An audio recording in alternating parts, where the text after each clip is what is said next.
Welcome to This Explainer. I am so incredibly excited you're joining us today because we are tackling the absolute biggest silent killer of trading accounts out there. You know what it is? It's the total lack of patience. Over the next few minutes, we're going to decode the legendary trading philosophy of Jesse Livermore and figure out exactly how to replace those destructive, impulsive trading habits with a laser-focused dedication to preparation. So if you've ever found yourself clicking buy just because, well, you were a bit bored, or you threw some money at a chart just to feel that thrill of the market, this explainer is going to completely change the way you look at your screens. Right off the bat, I want you to be totally honest with yourself for a second. Do you want excitement or do you want wealth? Do you want to feel busy or do you want to actually be right?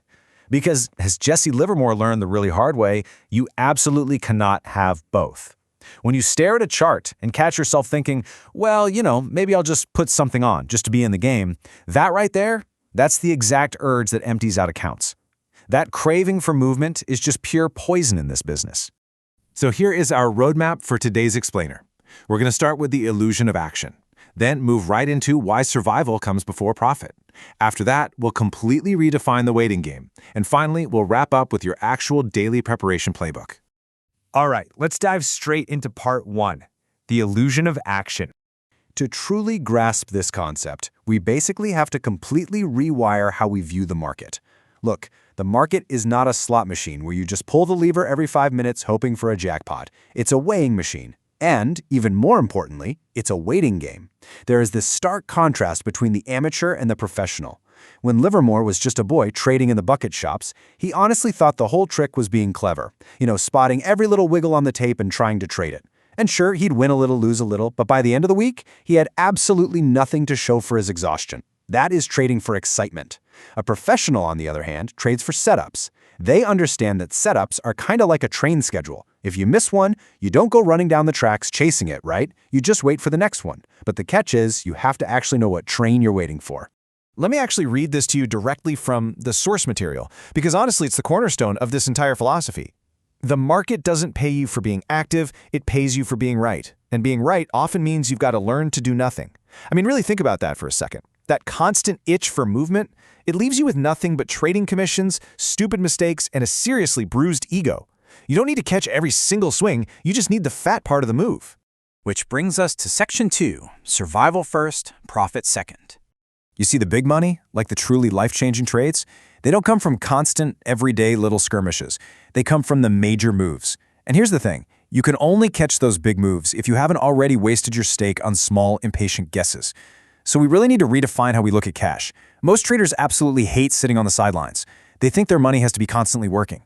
But holding cash isn't just idle money. It's a highly strategic position. Think of cash as your ammunition, because every weak trade that ends in a loss doesn't just cost you actual dollars. It eats away at your mental reserves too. It makes you desperate to win it back. And desperation? Well, that's literally the graveyard of traders. Holding cash preserves your confidence and keeps your powder dry for those true golden opportunities. Think of it kind of like sitting at a card table. The amateur strategy is the fool who plays every single hand because he thinks he has to always be in the game to win anything. But the professional strategy? That's the wise player who actually folds way more than he plays. He knows the true test isn't about how many hands you enter. It's about how many you have the discipline to avoid. The market really only cares about probabilities. If the setup isn't crystal clear, you have to fold. Because every time you fold a weak hand, you're reinforcing your own discipline and preserving your capital for when the odds actually line up in your favor. Let's move right along to Section 3, redefining the waiting game. Okay, we need to completely destroy this myth that waiting on the sidelines is just some form of passive laziness. I really want you to burn this into your mind right now.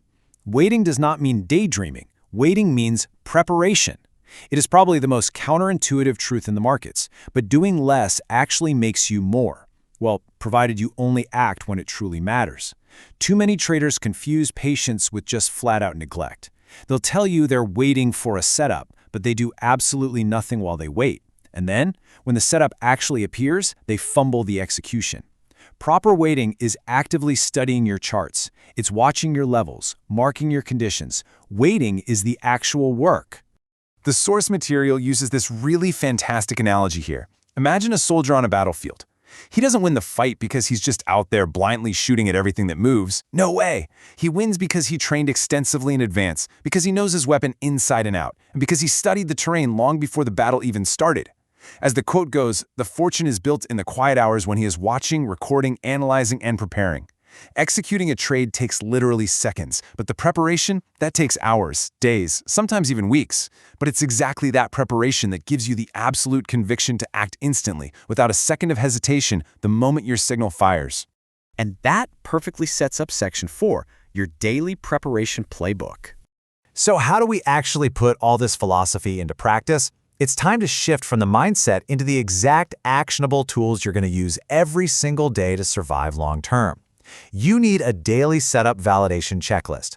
Whether you're looking for a breakout above a range, a pullback to key support, or a volume surge to confirm strength, whatever your edge is, you have to define your exact conditions.